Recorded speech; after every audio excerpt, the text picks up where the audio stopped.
Hey, what's going on, guys? Today in this video I want to show you how I pack a painted model to send, because I've been sometimes asked about that, like, hey, how do you go about packing your kits? Aren't you worried about things breaking or getting scratched or whatever in the process? And I've never had anything broken when I've sent painted kits in the mail before, and I've done it, I don't know, a dozen times or so, or more, I don't know at this point. But so I'm just gonna show you the process that I do, and I'm gonna use my Leo Stingray here, which I'm packing up to send out.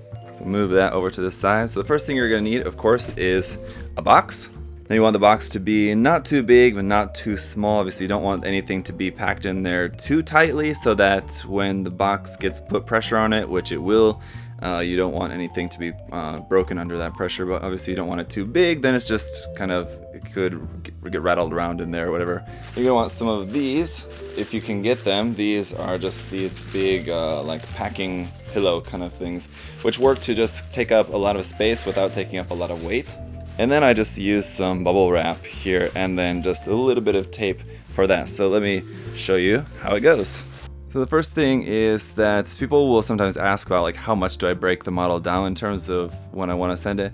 I try to break it down as little as possible, and usually these days, especially when I do models, I kind of build them into a final pose that I want them to stay in, ideally. So obviously whoever ends up buying the model can change the pose if they want, but I keep it with like a certain pose in mind. So I try to just pack it that way as well. So I'll try to keep it in as few pieces as possible, so that it's just when the receiver gets it, they can just, you know, maybe just plop it on the stand, and that's it. There's very little guesswork required on their part. Now this one is pretty easy. All I did was just drop that down into the base, so I can just set that down gently for the moment.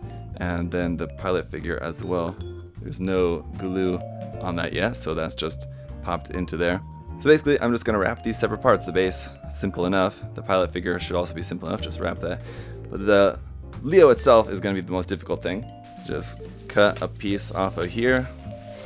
And if the base was a little bit bigger, I might wrap this and then put it up inside the base just for some added protection, but it's kind of tight. Once I get some bubble wrap around this, I don't think it's going to really fit in there too well. So we'll have to just pack them separately. No big deal.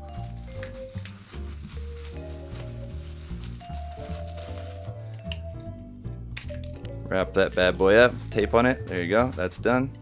Cut off another slice, just roll her up in here. Plenty of extra is not going to matter at all. We've got plenty of room in this box. Just a little tape, hold that, there you go. Now for the Leo. I cut a few more strips of this, and this I'll basically use for pieces to put between the limbs. So just take a piece like this and just kind of fold that up and stick that up in between like the arm and the body there, just so it's got some cushion between there, so that if when it's moving around or something, the parts won't like bang up against each other. For each arm and or leg, I might just also wrap a piece around there, just again tight enough so it's going to stay on there, but it doesn't need to be super tight, so it's just kind of loose. And then again, it's easy enough to pull off. So now he's looking a little bit more cushioned, like he's ready to be tucked into bed. But I want to wrap up these parts a little bit more on the backpack as well before we get to the main wrapping around the whole body. Now pretty much just gonna lay him down there and just kind of wrap him up, and I can kind of like tuck this in a little bit in some certain areas. I might just throw some tape on there again, just to kind of keep the bubble wrap where it's supposed to be. And then do another layer. Usually I'll wrap it like the opposite way, just so, again, it's just kind of loose around there like that, so it's just got some cushion. Basically, I want it to be like not wrapped really tightly, but just suspended so that like you could shake it and it won't move at all. So it's just like some very light cushioning around there, just to kind of hold it in place. So then we'll bring our box back into the picture, and we'll take another big piece and just kind of lay that down in there for the base cushioning. You can stick in the base in there, the pilot figure over there, and we'll stick our Leo gently right there in the center like that. And here's where you want to use those big kind of pillows, as I'm calling them. I'm not sure what you should call them.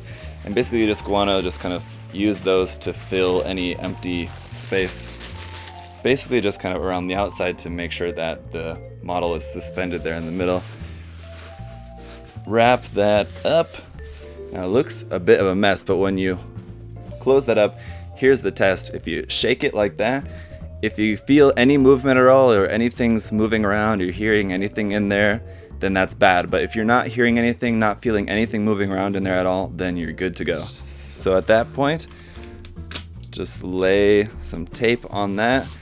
I go for a full coverage of tape, which will be top to bottom, left to right, and then I like to hit each of these sides. And there we go, our package is all set and ready to be sent off.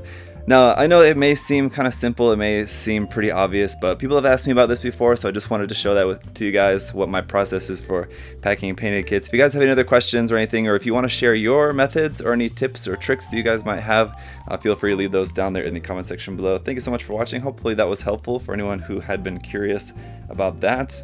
Hope you all have a great day. I'll see you next time. Bye bye.